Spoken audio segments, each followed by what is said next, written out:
Hello and welcome to the Bulwark Podcast. I'm your host, Tim Miller. Delighted to have back at the show staff writer at The Atlantic, writing about American politics and policy and triggering John Podhoretz and the far left daily. It's Jonathan Chait. What's happening?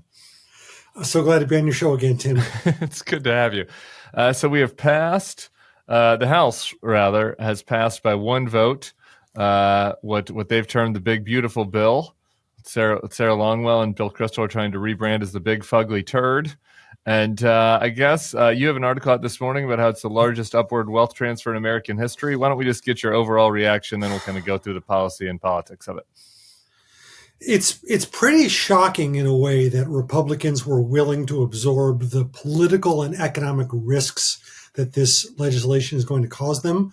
The political risks of combining two unpopular things, tax cuts for the rich and Medicaid cuts, and the economic risks of blowing up the deficit at a time when interest rates are high and rising and interest payments are already $1 trillion a year, and the recovery is teetering from the trade war. To me, the argument I make in this piece is that just shows the level of ideological commitment they have to the project of shrinking redistribution. And that's really been the major theme of my writing since I started in journalism. The Republican Party's just absolutely implacable commitment to shrinking redistribution. They just hate when the government taxes rich people to give money to people who aren't rich. They think it's just wrong, it's unfair at a cosmic level, and they'll do anything they can to roll it back. And that's what they're doing now. Not to in any way minimize the work that you've been doing in journalism, talking about the Republicans' love for tax cuts for the rich for the past couple decades. Yeah. It does feel like this is the worst example of it for a variety of reasons. Like, one, it is happening at a moment where they're trying to brand themselves as a kind of a populist working man's rebrand. So it is in direct conflict to the actual messaging that they're putting forth. Say what you want about the tenets of Reaganism. He was pretty unapologetic about this. So that's one. So there is a dishonesty to it, but also just the economic situation that we're in right now. Like given the massive, as you just mentioned, the interest payments on the debt that we are making, given the fact that what we've seen from the bond markets about how it's really impacting people's lives in a way that the debt and deficit wasn't, during some of these past tax fights, right? Like people who have car loans, home loans, student loans, right? Like the interest rates are rising in a way that's squeezing a lot of middle-class people. It is happening after we've had several of these already, right? Like the Reagan tax cut, took a top tax rate from a very high level down to a lower level, right? There was one increase since then, and it's been brought back down then by Trump. It's gone back and forth. It's gone back and forth with the control of government. Yeah. So we're doing it just at a moment where it is on the merits the least called for and potentially damning, and where the politics of it are, betray a deep hypocrisy in what MAGA is putting forth. So I agree with you on the economics. I disagree with you on the politics. So Why don't I start where I agree, and then we'll move to the disagreement. So I'll give you a chance to push back. On the economics, you're right. I mean, the interest rates have been low since Bill Clinton came in. Bill Clinton got rid of the deficit, created a structural surplus, brought interest rates down to rock bottom levels, and he created so much headroom on the deficit that George W. Bush could blow up the deficit, Trump could blow up the deficit, Biden to an extent could blow up the deficit, and no one really paid a big cost for it. But that era seems to be over. Yeah. And I'm not sure there is an economic free lunch where you can just keep issuing treasury debt. We want more people to borrow money to fund our deficits, and they'll just keep buying up those T-bills over and over again at any price. That doesn't seem to be the case anymore. So we don't know what's going to happen. I don't want to say that there will be a huge crisis, but there might be, and we don't know, and it's highly risky. So on the politics, sometimes when I listen to your show and you guys talk about the past, I think, oh, this is why these guys used to be Republicans. Well, that's refreshing. That's right. That's why it's you nice used to be to Republicans. remind people why. Yeah. It's nice for us to flex the old muscles. Exactly. It's nice to demonstrate to people that we haven't gone fully native. Right. That's good. When you put on those rosy glasses and remember the good old days, this is when I like to put on my old liberal Democrat hat and remind you that George W. Bush didn't say he was going to give rich people a huge tax cut because he thought they were productive or they deserved to keep their own money. He just lied. He said, no, the poorest people are going to get the biggest tax cut. And, it wasn't true. Ronald Reagan was also in many ways selling himself as a new working man's Republican. He would, speak to the unions. He would say like he's got, he's more populist than old Republicans, because it was never popular to say I want a tax cut for the rich. So people are always comparing the rhetoric of whoever is a Republican now with the policies of the old. But at the time, they were never selling the policies at face value. We're just going to have to go through and look at some George W. Bush. We're going to have a separate bonus segment where we watch George W. Bush's 2003 speech about the second tax cut. We're going to watch the speeches about it together, and then we'll do a mystery science theater. That'll be some bonus content for the weekend. I'm not prepared to push back on that, so I'll grant it to you for now, with a caveat that we might have some bonus content later. Sure. Jared Golden, I think, makes a pretty compelling. I want to get into the policy substance of this a little bit. Just one more on the biggest picture. I thought Jared Golden's critique was pretty compelling, because Jared Golden's been a craw in the eye of Democrats in a lot of ways, and he's probably been the most mansion-y in the House. He hasn't, maybe gone full mansion, but he has been willing to buck the Democratic Party on a number of things related to working class voters in particular, and so it was interesting to see his response to this bill. He writes this: the House GOP had every opportunity to work across the aisle to write a budget that put middle-class families first. Instead, they're ramming through an extreme agenda that takes health care away from the working poor and borrows trillions of dollars to fund a package of tax cuts tilted to those at the top. Mainers want more health care, not less. They want a tax code where everybody pays their fair share. They want Congress to get its fiscal house in order. The bill fails on each of those fronts. So this is one of the easiest no votes I've ever taken. I would think that would be like a warning sign to some of the frontline Republicans. Like to have somebody like Jared Golden, the most frontline of the frontline Democrats, saying this is the easiest no vote he's ever taken. And yet there doesn't seem to be any concern. It's kind of full speed ahead on this. I don't think they're not concerned. I think they're concerned. I think they're just willing to pay the price. And in a way, you have to hand it to them. Sometimes if you really care about policy, you're willing to take political risks in order to advance something you think is important. They think it's very, very important to throw 10 million people who are poor off their health insurance and to give wealthy people a tax cut. That is in keeping with their moral values. They're willing to pay a price for it. So you can question the values, and I do, but they're not cowards. Look at that. Is that your real view? Like, you really think they, or do you think they've tricked themselves? No, I don't. You think that across the board, the 215 Republicans voted for this, they have a passionate, principled commitment to throwing the working poor off their health care? I mean, yes, they have fought for decades on these principles. I mean, the Republican Party has been utterly rock solid, consistent on opposing economic redistribution from rich to poor for decades. And they paid a heavy price in the past, and they'll continue to do so. I'm not saying that they are, that they, wish they could keep the people on health care. That's not what I'm saying. I guess I do think that there's more of just a straight cultish political element to, strain to this. I was listening to Bannon yesterday. Bannon can, use the muscle to muscle these guys into voting against stuff. We've seen that. I mean, Bannon basically deposed a speaker by himself with Matt Gaetz, right? So he didn't do that. But still, on the merits, Bannon was basically like, they should have increased taxes on the rich more. There should have been fewer cuts to Medicaid. There should have been cuts in other places so that we would have got the deficit number down. That's basically the Bannon position on this. And I feel like had Bannon been the chief of staff and had Trump tried to jam that through, I think they would have jammed it through. I don't know. Do you not think that's right? You think that there would have been a principled objection among House Republicans to maintaining Medicaid and letting tax rates rise on the rich?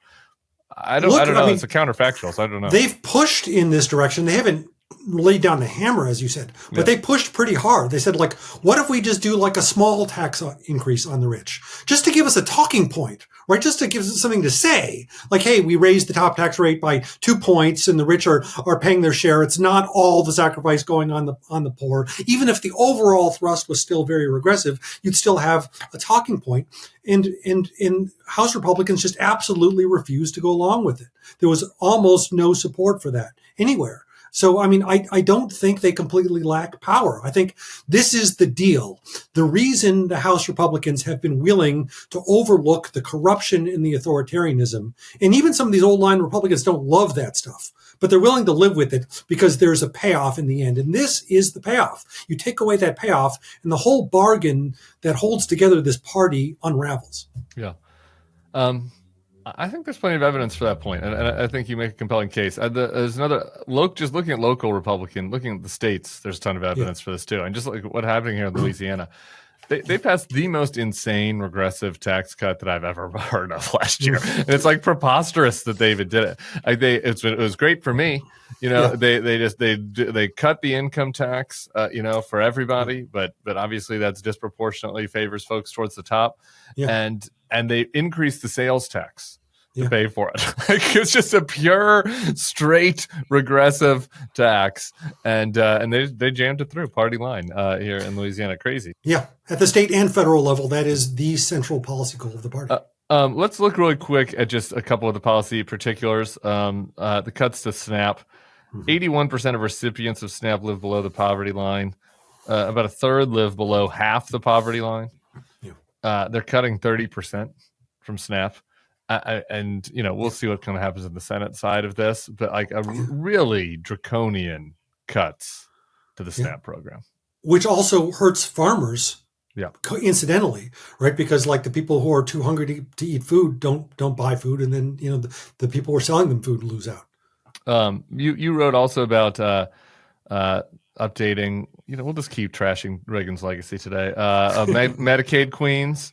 One of the amendments that they gave to the Chip Roys of the world, who are never going to vote against us anyway, so I'm not sure why they felt like they had to give him concessions, but they gave some concessions to the pretend deficit hawks in the House that voted for this largest debt busting bill, you know, in ever, certainly in modern times.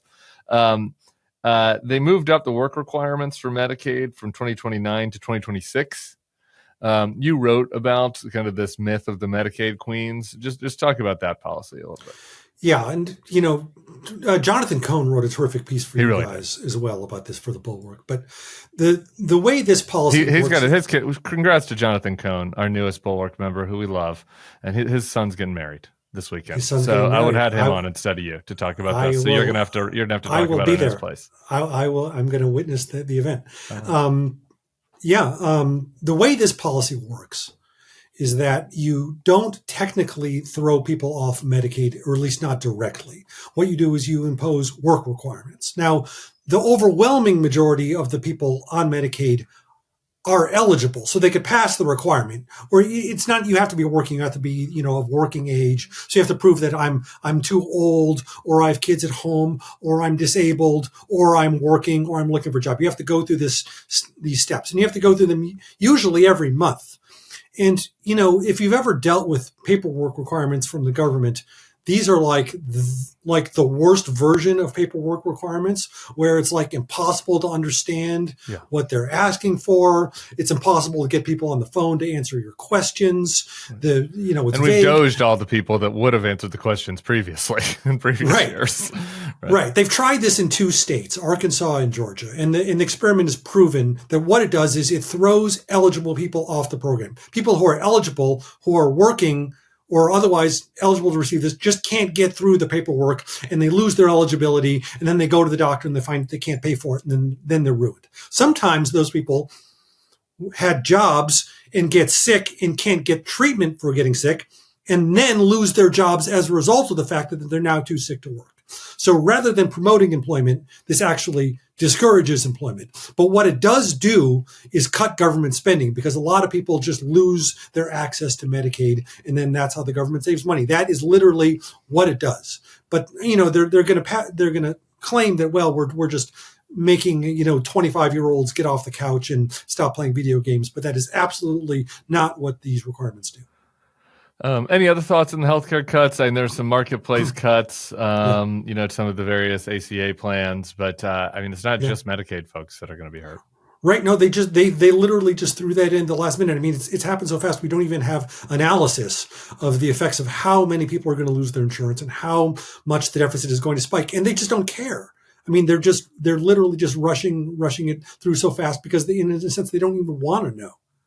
The lack of caring is pretty striking. I'm going to do a separate. I haven't finished it because I have to watch it in small doses. Because I'm concerned I'm going to stroke out, and I have a young child who needs her papa. But I was watching Ross Douthat interviewed JD Vance, and and it's in Rome. So JD had just met with the Pope. So you think if there's ever a moment for the humanity and the caring of your fellow man to be overwhelming your political instincts, it might have been in that hour right after you'd met the Pope. Not the case for JD Vance. And they start talking about the migration issues and the immigration issues. And truly the biggest takeaway is just that he doesn't give a fuck. He just doesn't care about these people at all. Yeah. He's just the epitome of an absolute power hungry striver. Yeah. And look, that's how he's gotten to where he is from humble beginnings, through just relentless attention to upward advancement. And he's not going to stop being that person now. All right. Well, that's two bonus segments that listeners can look forward to. Me and Jonathan, Mystery Science Theater, watching old Republican speeches, and me responding to Ross Douthat and JD Vance after I have a couple cigarettes to try to keep it even. Depending on where you live, sometimes it's a little risk finding good quality seafood. I don't know if you got a great fishmonger, maybe, if you're in Iowa. And our newest sponsor gives you a great solution no matter where you live. If you're looking for high-quality fish, it's the Wild Alaskan Company. It's the best way to get wild-caught, perfectly portioned, nutrient-dense seafood delivered directly to your door. You haven't tasted fish this good. I got to tell you, a little behind the curtain for you. A lot of these sponsors will send me a little something to test out, so I can endorse it in goodwill. So I'm not BSing you guys. But a lot of times it's just a little something, which is nice. I appreciate all gifts. It wasn't the case for Wild Alaska. It was like Jesus just quintupling the fish and the loaves in my home. It was a bounty. There was Pacific halibut, coho salmon. There was some fish I'd never even heard of before. And so I'm opening it on my front porch, and one of my neighbors walks by, and she's like, "What you got there?" More fish than I know what to do with. And so I was like, "Do you want some?" So gave some fish to the neighbor. She cooked it that night, was raving about it the next day, walking down the street. So it is not just my endorsement, but it is an endorsement of the entire neighborhood. This fish is nutrient rich and full of flavor. It's frozen off the boat to lock in taste, texture, and nutrients like omega-3s. You can try it risk-free, 100% money-back guarantee. If you're not completely satisfied with your first box, Wild Alaskan Company will give you a full refund, no questions asked, no risk, just high-quality seafood. Not all fish are the same. Get seafood you can trust. Go to wildalaskan.com/bulwark for $35 off your first box of premium wild-caught seafood. That's Wild Alaskan. There's an N on the end there. wildalaskan.com/bulwark for $35 off your first order. Thanks to Wild Alaskan Company for sponsoring this episode. Hey, YouTube fam. If you want to support the Bulwark, the best way to do it is by becoming a YouTube Bulwark Plus member.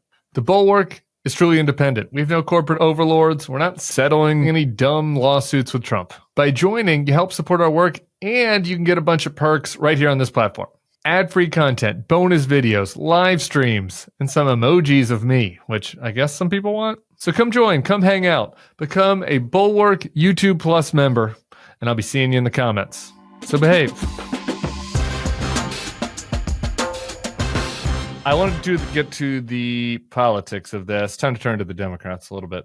The Democrats all voted against this, of course, except for the fact that there are 3 Democrats that have died this year. It's hard to talk about this without being too macabre or crude, and so obviously nothing but sympathies for the families of Sylvester Turner, Raul Grijalva, and Jerry Connolly. But like they're all over 70, and they're all running in safe Democratic districts. Jerry's maybe a little bit less so, but generally they all would have been replaced by younger Democrats. And Republicans probably still jam this through if they get them. Like, right, they only got it by one vote yesterday. Two Republicans didn't show up to the vote. Two Republicans voted against. So, they would have had to twist an arm. Tom Massey is a crazy son of a bitch, so he probably was never going to vote for it. But, maybe who's the other guy who voted against it? Davidson of Ohio. So, Republicans probably still get this passed, even if all of the Democrats were there. And yet, it's like hard to talk about this without, especially in the context of Biden, without just talking about the fact that the Democrats once again made this easier on them than they needed to. I think what this points to is just a broader cultural problem within the Democratic Party's leadership class. When you're a public servant, the responsibility you have is to the American public. You affect hundreds of millions of lives in this country and around the world. That is an awesome responsibility. That responsibility should dwarf whatever feelings you have about your own life and your own satisfaction. What you should be thinking when you wake up every day is, how can I maximize my choices to benefit the broader world, given how many people depend on my choices? And time again, old people in these jobs have chosen to put their own life satisfaction ahead of the broader good. They've decided, I'll be bored. My life won't have as much meaning if I step aside and let some younger person take this job. That's what Ruth Bader Ginsburg decided. That's what Dianne Feinstein decided. That's what Joe Biden decided. That's what all these old Democrats who actuarially stand a high chance of happening, the thing that happening, of dying in office at an important time. I'm not saying everyone over 65 needs to automatically retire, but the older you get, the easier this choice gets, and they just don't care enough about the country to make the right choice. And I think it's a cultural problem in the party that people need to get tougher about discussing openly and not be held back by, we need to be sensitive to their feelings, and they've served us so long, and the poor old guy. You make a really good distinction there, because sometimes this, the pushback is, this is ageist and we need to respect our if you want to work till you die, I'm for that. I don't care. I mean, I understand. Maybe it's smarter to, want to spend some of your golden years with your grandchildren. All this is a personal choice, right? Like if you started a PR firm and some 30-year-old young buck is trying to kick you out, fight back, keep working. And, I don't care. It doesn't matter what you do. Whatever you feel, whatever you need to feel fulfilled, I'm for. This is public service. And this was my thing about the Biden thing the whole time. And I wrote several columns about this, where it was like, this is not about you. This is not about your legacy. Your legacy is 100% immaterial to anyone except for you and Jill and your grandkids. That's it. And so, and frankly, you're harming it by what you're doing. But there's just has been so much focus on all of that, rather than focus on, this is public service. The threats are very great right now. And as a leader, you need to do what is in the public interest first. And, I just think that, you pointed that out perfectly. And then you add into that just the fact that there's been I think finally the pressure is starting to build for the Democrat leadership class to reconsider this, because just the idea that after the Biden catastrophe, that Jerry Connolly won a leadership battle against AOC to run the oversight committee, it was preposterous. It was preposterous at the time. I'm not on the AOC 2028 bandwagon. Objectively, AOC was the right person to lead oversight against this administration, not somebody that had help. She was good on that committee. I mean, the things you and I might not love about AOC were not germane to her performance in that committee. because that committee was not about Medicare for all. It was not about foreign policy. It was just about the blocking and tackling of working really hard and communicating Republican corruption to the country. And she's really good at that. I guess just since we're here, and we're doing with the Biden book tour, do you have any additional Biden thoughts you want to share? And if any of the revelations from the past week brought any nuance or color to your views, or same as it ever was? I've contradictory thoughts. I think a point that you made is that like the cover-up thing is real to the extent that people around Biden understood how limited he was, and they were working to keep that hidden. But they thought he was going to go on the debate stage and win. Correct. They didn't put him up on the debate stage because they thought he was demented.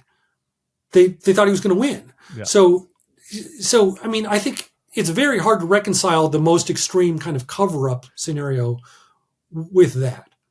That said, I think if you look back on the way liberals were discussing Biden all along, and even after the debate, there's a real internal culture problem we had where it was hard to say this guy shouldn't be the candidate, we're going to lose. Like, I wrote those pieces.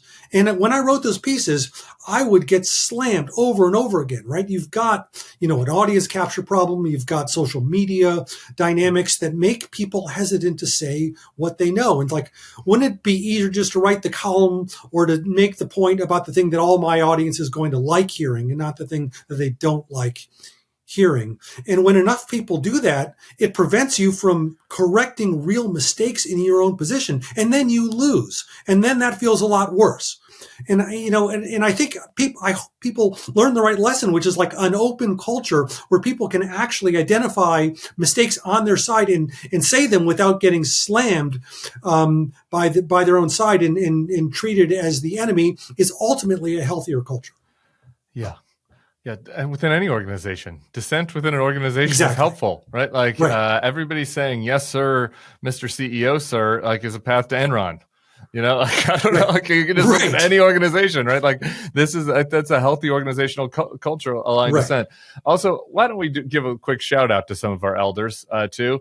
There are benefits and threats to every situation.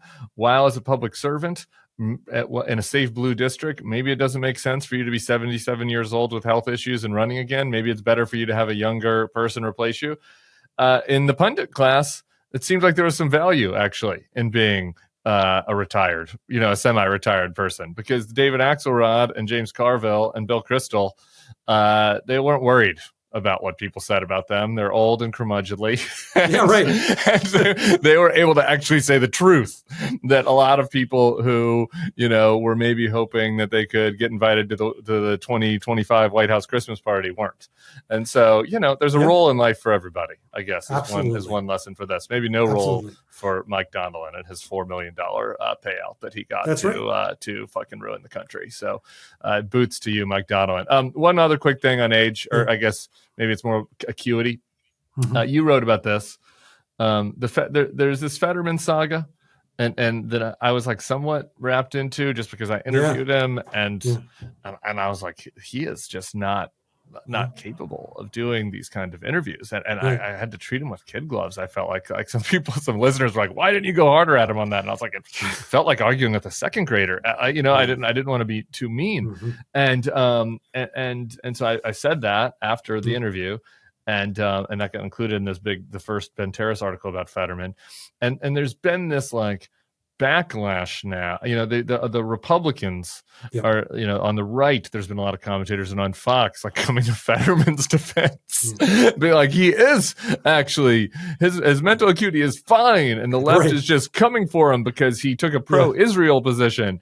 And I don't know how that squares with the Bulwark coming for him, but so to speak, but whatever. Because you guys hate Israel so much. Yeah. So anyway, I don't know what if you have any additional thoughts on the Fetterman saga. I wrote a piece about it. You can read it in the Atlantic, and I tried to just go through this argument step by step. So I'm not going to recapitulate the whole thing.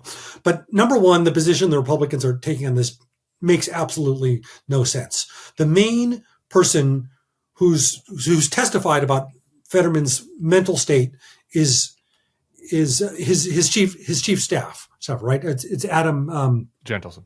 Right? I'm blanking on his name, but a friend of mine. Adam Gentleson has complained about the woke staffers. When the woke staffers were attacking Fetterman's Israel position, he was slapping them down and saying, he got elected, you didn't get elected. So the idea that Adam Gentleson is complaining about Fetterman's health because Adam Gentleson is upset about Fetterman's Israel position is implausible. And what I wanted to point out in this piece is that the Republicans are literally doing the exact same thing that the Biden dead enders were doing, which is just disregarding extensive evidence that this public servant has lost cognitive ability because it's inconvenient for their position to make that admission. And it's just remarkable that when they knew they were coming into this big public debate about Biden's fitness, they had a test case to show that actually we're better than you hacks. We're willing to admit it when a guy we like is sick. And they all flunked the test. 100% of them flunked the test because they get some marginal value out of Fetterman, casting a vote for Pam Bondi and saying a nice thing about Trump and being pro Netanyahu. So some other, I guess I forget if you wrote about this or I saw you tweeting about it, but there's some other context just in the kind of what was happening, during the Biden administration that relates to the big beautiful turd, and that was like the Inflation Reduction Act and how they tried to implement it. So while we're doing intra-democratic debates, maybe let's get abundance pilled here. There's some discussion that the IRA, the Inflation Reduction Act, they were ostensibly trying to rush some of the money out so that Republicans couldn't claw it back had Republicans won. But it turned out that was a big failure. Yeah, I have a big piece coming out of the magazine this weekend about the abundance agenda that I hope people will have a chance to read over the weekend. Yeah, what people discovered basically in the final stages of passing this signature legacy bill for Biden is the same thing that Barack Obama discovered in the early stages of passing the stimulus. There's no such thing as shovel-ready jobs, is what Obama said. And what that really means is that we have made it so time-consuming for the government to build anything that it can't be done at scale and in a reasonable time. That was Obama's whole idea when he came in is like, we're going to do what Roosevelt did during the Depression, right? We're going to put everyone to work by building all these big infrastructure programs. And that's what they did in the 30s, and it was successful.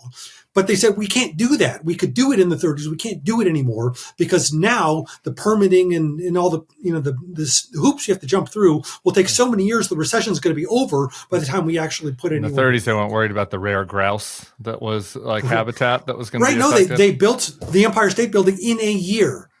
Right, they built these giant infrastructure programs with worse technology, way faster. Trader Joe's going in down the block. I feel like that's going to be in by 2027. Exactly. Right. So then they just kind of forgot this whole lesson. There was just like, well, that sucks. So wish it was different. And then they did another like gigantic infrastructure bill. They get to the final stages and they say, oh, wait, you actually can't build stuff in this country. That's a problem.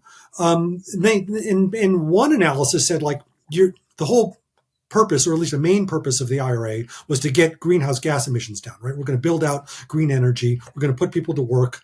It's going to serve all these purposes, right? They're going to be in these battery factories, these car factories, these new power plants. They're going to have jobs. They're going to love Joe Biden because Joe Biden gave them these jobs. We're going to get emissions down. But they said 80% of the emissions reductions projected in this bill will not materialize if we can't fix permitting in this country. So they tried to fix permitting, and you know who blocked them?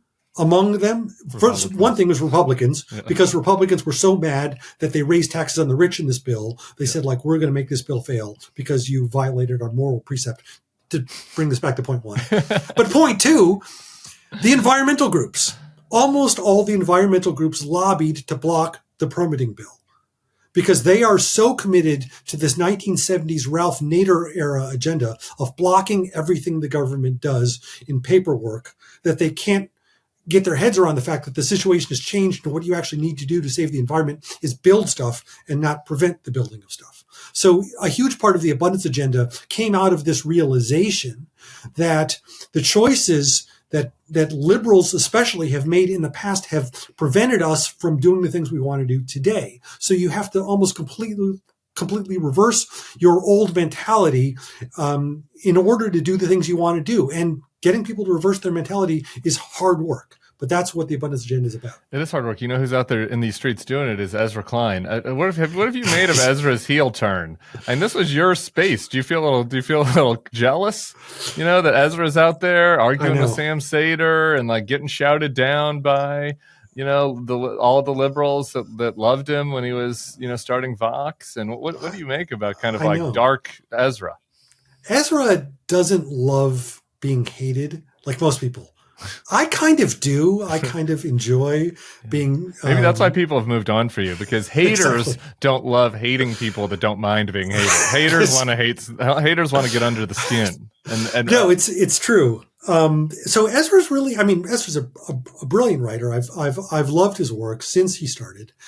His work is better than ever, and I feel like he tries to keep things as civil as he possibly can, but in a way it's become impossible for him because he's hit this red line. He's really challenged progressive dogma for many people at such a fundamental level that they need to do the only thing they ever do when their ideas are challenged, which is to demonize the person who's challenging them and say that person's a terrible, evil person who's our enemy, and you should never listen to a single word he says. So he's really struck this raw nerve within the left that it's been fascinating to see because he's the nicest guy on earth. And convincing people to hate Ezra Klein is a hard task, but people are trying it anyway. Yeah. Convince people to be a little annoyed by him, maybe it would be easier, but hate is tough. She's such a sweetheart. Exactly. I feel this way. So we discussed earlier, going back to our top topic, maybe some of the blind spots and some of the limitations of being a former Republican commentating on the news of the day. And I'm open to the fact that I've got some of those. I've been working through them slowly but surely. There's also some clarity, though. Yeah. I look at the Biden thing last year. And this Ezra kerfuffle, I look at it and I'm like, have all these people lost their mind? And like Ezra is not saying anything that is just not like as obvious as the sun rises in the east, or like LeBron James is a good basketball player. It's like California is a blue state controlled by Democrats, and they have the highest cost of living. It's challenging for middle class folks. They are unable to build a train. And that's a problem, and they have a homelessness crisis, and that's a problem, and California should try to fix it. Like that's like really all he's saying. I mean, you could kind of Abundance has a lot of detailed policy wonk nerd stuff, but his overarching point you could summarize in a tweet, and a very obvious one, and it's pretty. I guess it's kind of alarming to me that it's even controversial. People don't like being told that they're the problem. No one likes that. And what Abundance does is it points at the progressive movement and says, we are the problem. The things we did in the 1970s are causing us to fail today. We have to change our mentality. And a lot of people are still invested in those ideas. And the groups, one of the points I try to make in this piece that I'm writing, that obviously you haven't seen, hasn't come out yet, is that Ralph Nader... We're just teasing people now. Pretty much all of our listeners are already Atlantic subscribers because this is the official home of the Atlantic, the official podcast home of the Atlantic, so I'm sure they'll be able to read it. It's true. But if there are any who are not, go subscribe to the Atlantic. That's right. And eventually Jeff Goldberg will give me a 10% vig on all those subs, but it hasn't happened yet. I'm sure it will. People talk about the groups, right? That's part of the discourse within the left is the role of the progressive groups in creating this infrastructure where every group has its position that it holds to and it gets all the other groups to hold to it. And that's what's pushed the party to the left over the last 10 years. Ralph Nader pretty much invented that. He invented the groups. He invented all these groups that came in to DC to lobby for their individual position. The whole idea that he called them like a new class of citizen that we're inventing, this professional activist group. So like this is a gigantic part of the progressive movement infrastructure that has a stake in in this set of laws that the abundance movement is trying to change. So it's not a small thing that they're trying to revise. It's really the entire orientation of the progressive movement. As somebody who's been making these cases for 30 years, a Yeah. neoliberal shill, Yeah. Please chill. You have college-aged kids? Not college, right? We're in college. I do. That's right. College, yeah. Go blue. And so you kind of are in touch with what's happening with the youth a little bit, just from a parenting perspective. Exactly. Do you ever kind of sit back and be like, why are we so unpopular? It's hard to kind of understand, right? Because, wait, we being the Democrats, kind of neoliberal Democrats, right? Yeah, like it's like there's this huge like negative reaction on online. It's like the MAGA folks like we need to tear everything down, and the young online leftists are like we need to totally like reject all of these leaders that have got us to this place, and instead go to our perfect socialist future.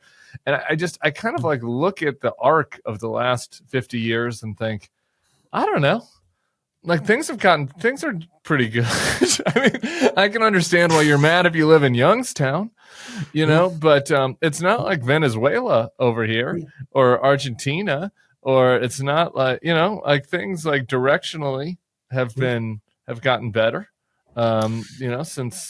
since our grandparents were kids. What do you think it is the reason that like the Ezra Jonathan Chait view is being rejected by the youth? I mean, that's a really big, profound question. I think to the extent you want to focus on youth, I sort of buy the theories of Jonathan Haidt, who's not me, little known fact, completely different person.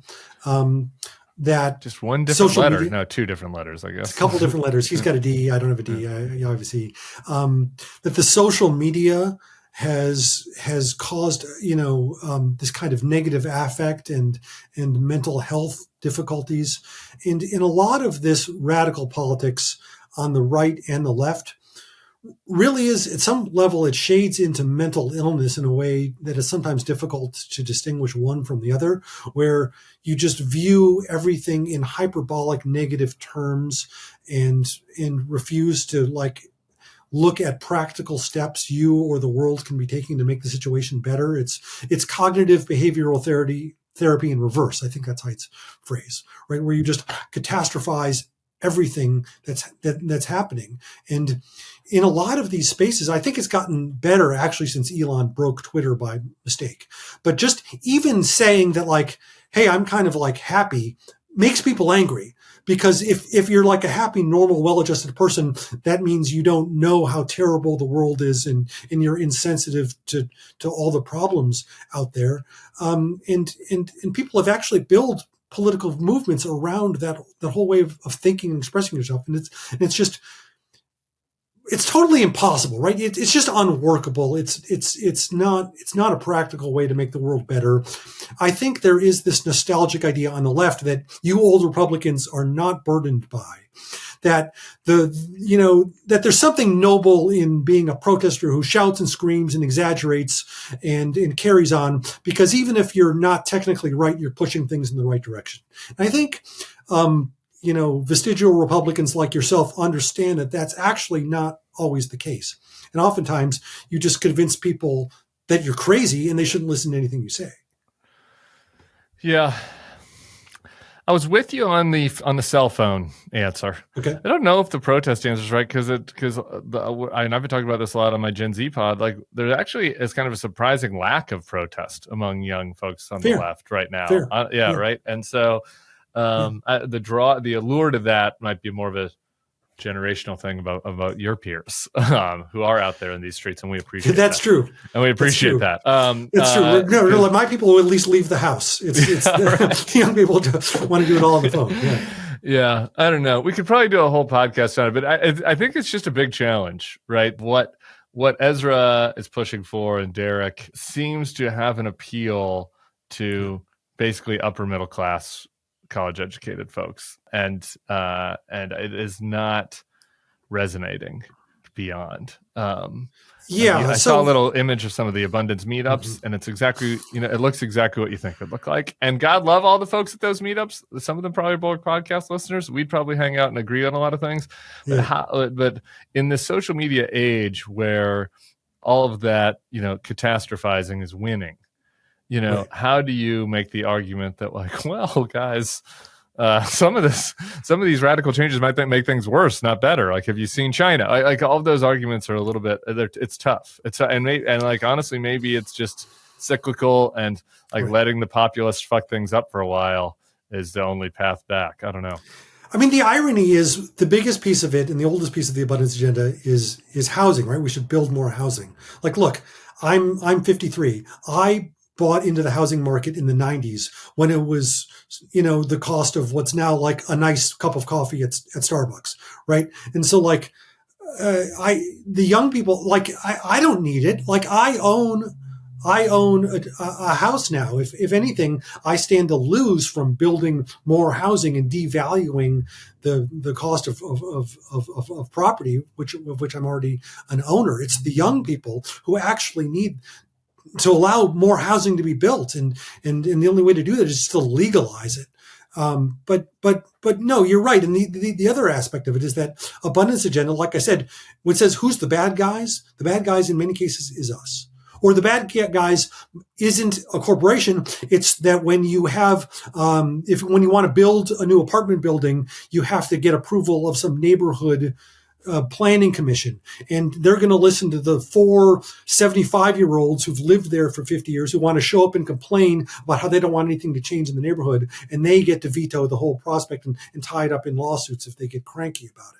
And those bad guys aren't as compelling to some people as a bad guy who's a giant wealthy corporation. Yeah. There are a couple. But they're bad. There's some bad corporations and some bad geriatrics that aren't letting people move to the neighborhood. Yeah. By now you've heard about the game-changing product that I use before a night out with drinks. It's called pre-alcohol. Let's face it, after a night out with drinks, I don't bounce back the next day like I used to. I got to make a choice. I can either have a great night or a great next day. That was until I found pre-alcohol. ZBiotics Pre-Alcohol Probiotic is the world's first genetically engineered probiotic. It was invented by PhD scientists to tackle rough mornings after drinking. Here's how it works. When you drink, alcohol gets converted into a toxic byproduct in the gut. It's a buildup of that byproduct, not dehydration, that's to blame for rough next days after drinking. Pre-alcohol produces an enzyme to break this byproduct down. Just remember to make pre-alcohol your first drink of the night. Drink responsibly, and you'll feel your best tomorrow. Got back into the ZBiotics game last week because I knew it was going to be a big night. I got invited to a sushi dinner here in New Orleans. It was one of those omakase deals where you have like 9 courses, 9 very small Japanese courses, but then they give you a sake shot to pair with each course. And I availed myself of all those sake shots. So, ZBiotics once again came in handy the next day when it was time to parent. Summer's here, which means more opportunities to celebrate the warm weather. Before that backyard barbecue, a glass of Pinot, watching the sunset at the beach, or cocktail by the campfire, don't forget your ZBiotics pre-alcohol. Drink one before drinking and wake up feeling great. Go to zbiotics.com/thebulwark to learn more and get 15% off your first order when you use the Bulwark at checkout. ZBiotics is backed with 100% money-back guarantee. So if you're unsatisfied for any reason, they'll refund your money, no questions asked. Remember to head to zbiotics.com/thebulwark and use the code THEBULWARK at checkout for 15% off. That's a tough one. Anyway, speaking of radicalism gone awry, this just is such a fucking horrible story. 2 Israeli embassy staff were fatally shot at the Capitol Jewish Museum in D.C. Yesterday. Yaron Lashinsky and Sarah Milgram. They were engaged. They're about to be married. The suspect, I guess suspect is the term that we have to use, but the guy that did it was chanting "Free Palestine" and "Globalize the Intifada" while being taken into custody. I don't even really know what to say about this beyond the fact that it is so. It's just fucking self-sabotage. And this radicalization that you're saying that could lead to something like this, but it's pretty And it's pretty alarming that this stuff keeps going on. And it's unfortunate that we have kind of this fake anti-Semitism agenda being put in place by this administration when there's like actually real issues there. Right. The administration is stocking up with right-wing anti-Semites and using anti-Semitism as a pretext to crack down on peaceful demonstrators, often with very unobjectionable views. At the same time, a lot of these demonstrators have very radical, very dangerous views. I mean, globalize the Intifada. This is what it means. Yeah. I mean, what if they wanted to say, let's just get people around the world to speak up peacefully, they could say that, but that's not what globalize the Intifada means. And when from the river to the sea, Palestine will be Arab, means that there won't be any Jews anywhere in the state of Israel. There won't be a state of Israel. I mean, these groups actually are fairly tightly organized and disciplined, and they're loyal to Hamas. They won't denounce Hamas. They won't denounce 10-7 because that is actually what they believe. They attract a lot of people who are just motivated to help the Palestinians who are suffering horribly. And so many of the people who are attracted to these protest groups have noble motives that I share. But the causes into which they're joining are often bloody ones that we should be honest about describing. Yes. And all of these things can be true, right? Like what's happening in Gaza right now is like almost as bad as it's been the whole time. Like what is happening in Gaza, like blocking food from getting into Gaza, young children and babies are dying in Gaza as we speak. These are not Hamas toddlers. Like these are just toddlers. They're being held hostage by Hamas. Yeah. And so, there are valid reasons to protest and to speak out about the atrocities there. But it's very obvious to anybody seeing this clearly how often that like bleeds into the type of anti-Semitic rhetoric that can take a person to the place where they feel like the right thing to do is to randomly shoot people outside of a Capitol Jewish Museum. Just here's a point that I think I've been making. Students for Justice in Palestine is a radical group with eliminationist goals that supports Hamas and supports violence. People should not work with that group. People should not endorse that group. You should find other ways to support the Palestinians. I don't care if they're the main group on your campus that's organizing a protest. Organize your own protest that's separate from them because they are bad. Blunt and well said. Speaking of people that are bad and eliminationist, we had another one of these fucking reality show Oval Office meetings yesterday between Trump and the president of South Africa. Trump advancing the notion that there is a white genocide happening in South Africa. There have been, I think there were the also saw in the Washington Post was there have been 12 deaths, 12 murders on farms in South Africa, which is not good. But there were 6,900 murders in South Africa last year, right? So you just have to contextualize all this that's happening.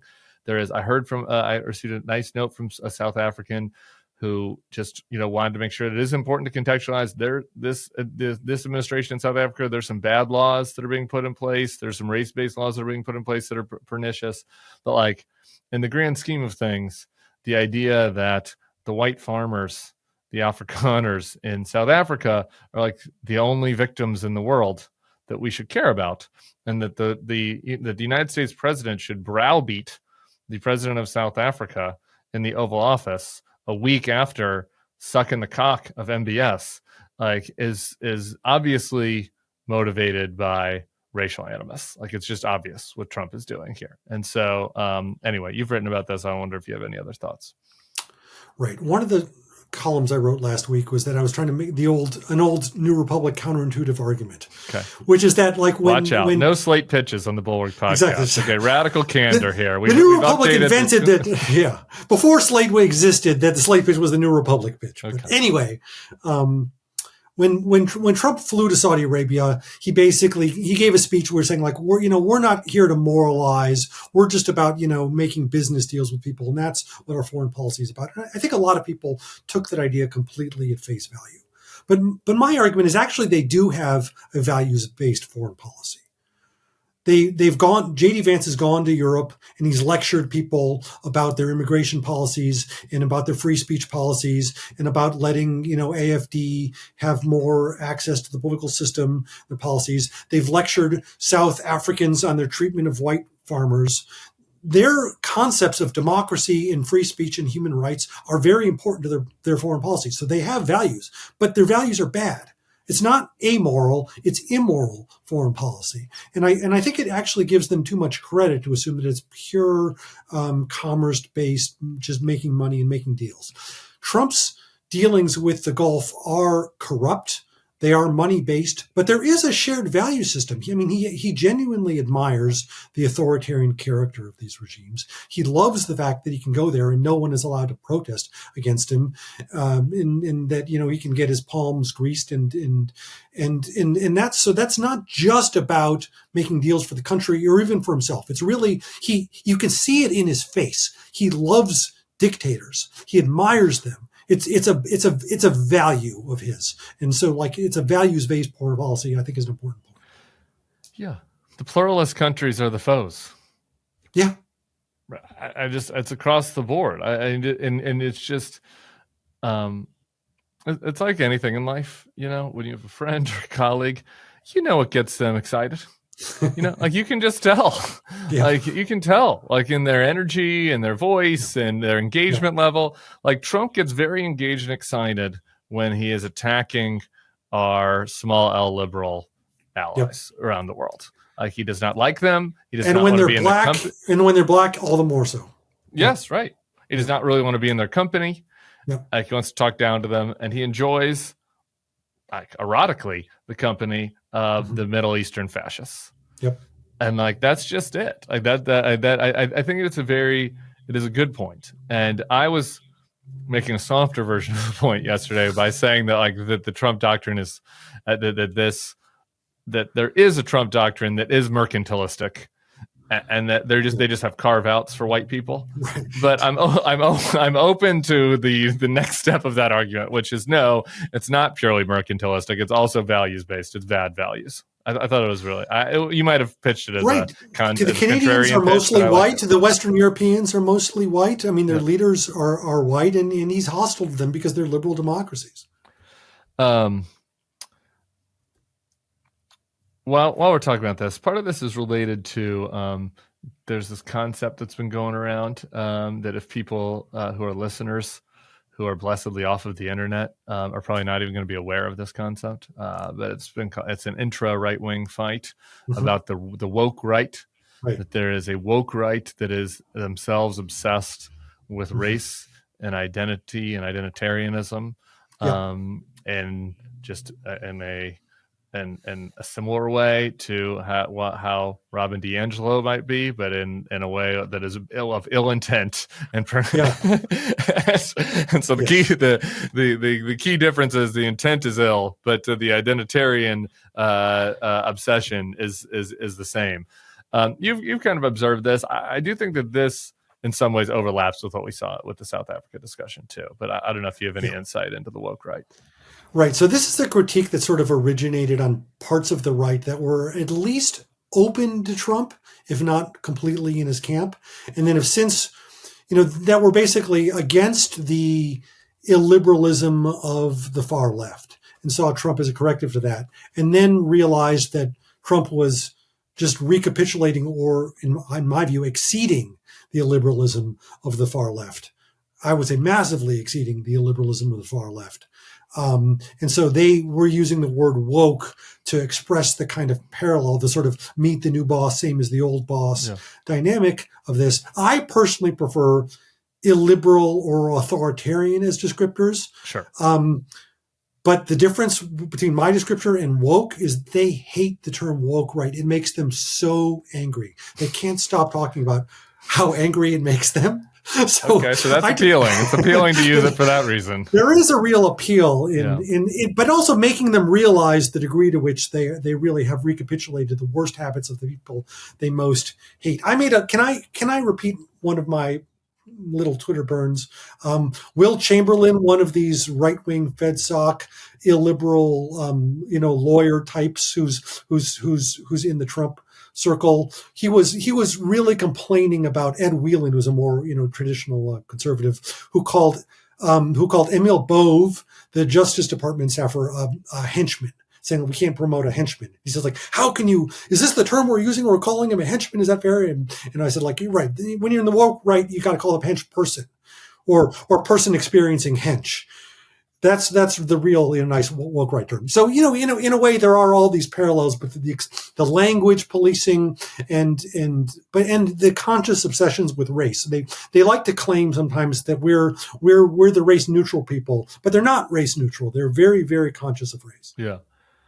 I want to give one example of this conscious obsession with race that's really kind of tragic, that I want to talk about. Just really quick, though, for listeners. I did a late night chat with Patrick Gaspard, who was on the show a couple of weeks ago, who's ambassador to South Africa, where we kind of went more into the details about what's actually happening in South Africa. So, folks, if you want to listen to that, you can go check it out either on YouTube or on the Bulwark Takes feed. Patrick's really, really good.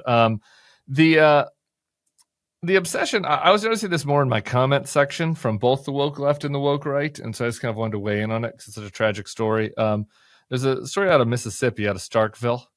Really annoying, the cowbells at the football game. It's very annoying, but it's America in Starkville. Okay. Casper Eriksson. He came from Denmark. Maybe he's being targeted because as part of the pressure campaign against Denmark to give up Greenland. I don't know. He came from Denmark on a cultural exchange program in high school. One of these things where you come and do a semester abroad. He went to high school in Starkville. He meets an American girl there. They fall in love. He moves back to Denmark. They're pen pals. He comes back. They decide to get married.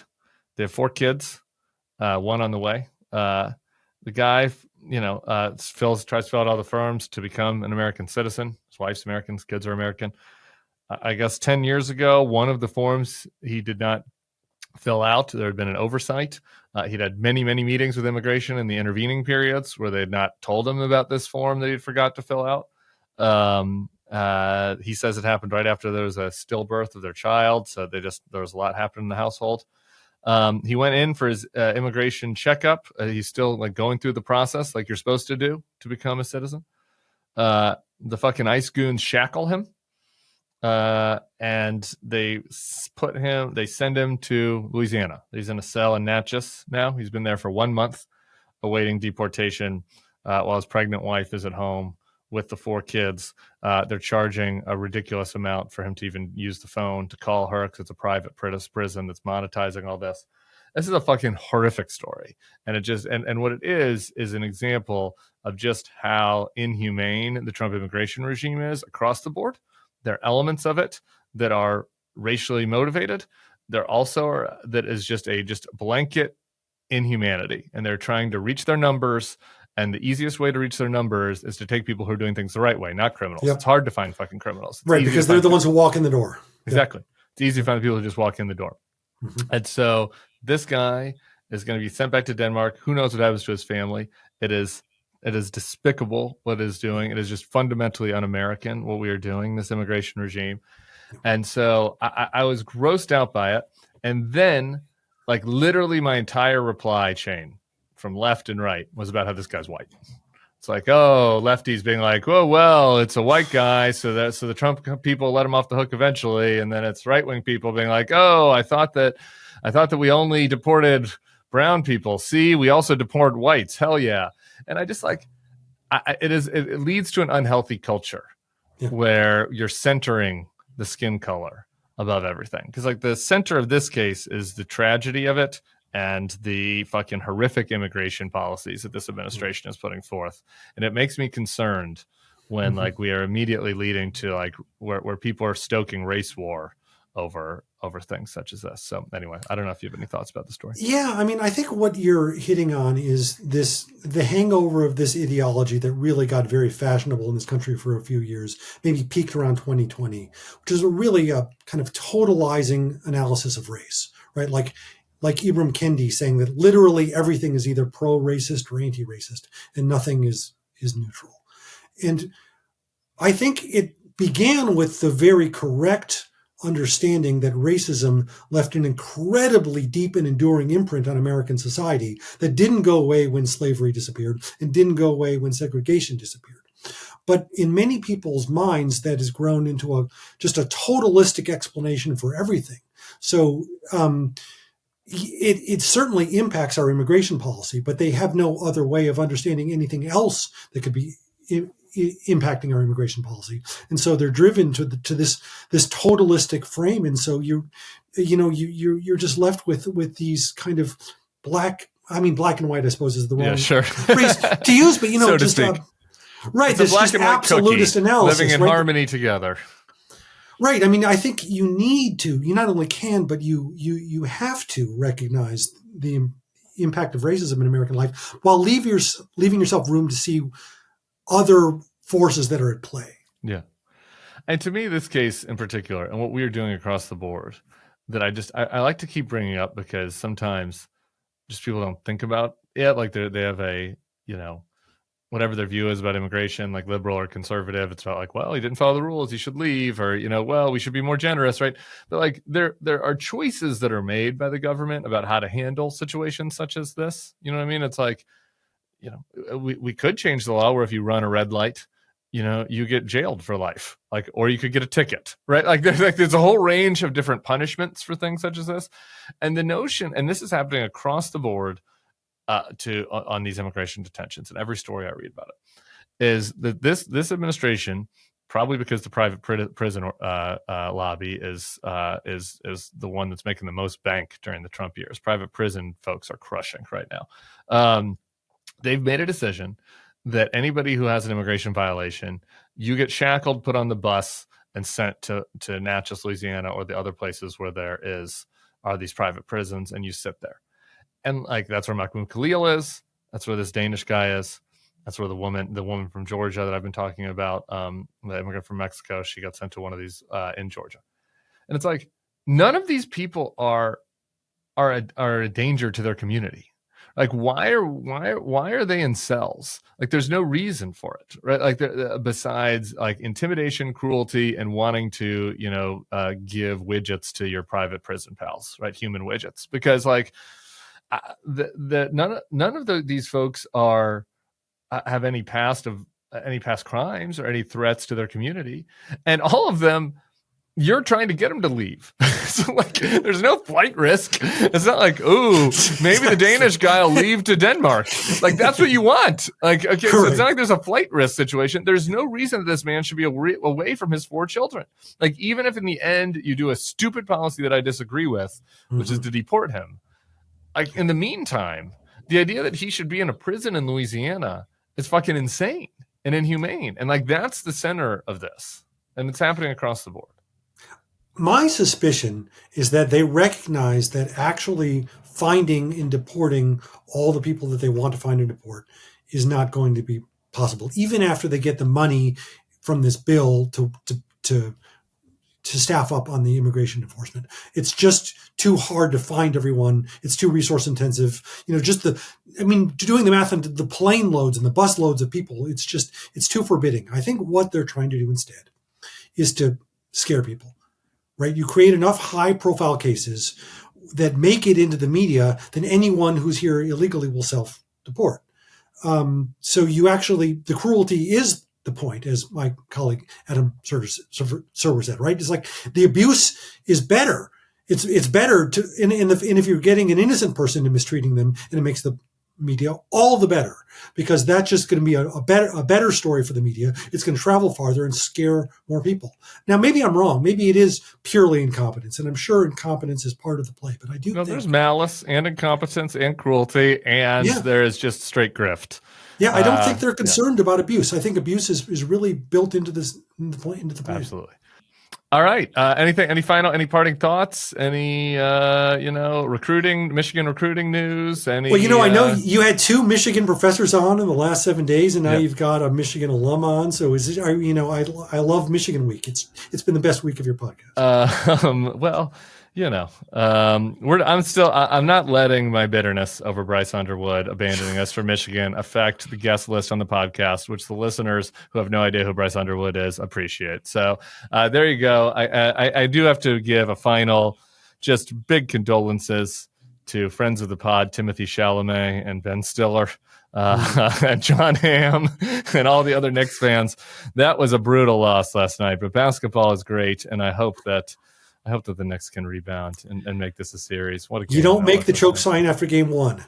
You make the choke sign after game 7. It was a risk for Tyrese Halliburton. Hopefully he gets his comeuppance. And I don't want to jinx the Knicks by saying I'm rooting for them, but I would like to see Tyrese get his comeuppance. All right, Jonathan Chait, always a pleasure. Thanks so much. We'll be having you back again soon. Thanks, Tim. Enjoy the Jonathan Cohn wedding this weekend. Everybody else, we'll be back here tomorrow for another edition of the Bulwark Podcast. Peace. Hey guys, it's Tim and Sarah. We're here with my frenemy, John Lovett from Love It or Leave It. June is Pride Month, and we're going to be live in D.C. on June 6th for World Pride for a very special live show fundraiser featuring the three of us, plus some gay special guests. Crooked and the Bulwark will be donating the proceeds from this fundraiser to the Immigrant Defenders Law Center to support Andre Romero, the makeup artist who the Trump administration wrongly disappeared to El Salvador and who is currently being held in Sakat. Go to crooked.com/events. And we will see you all on June 6th.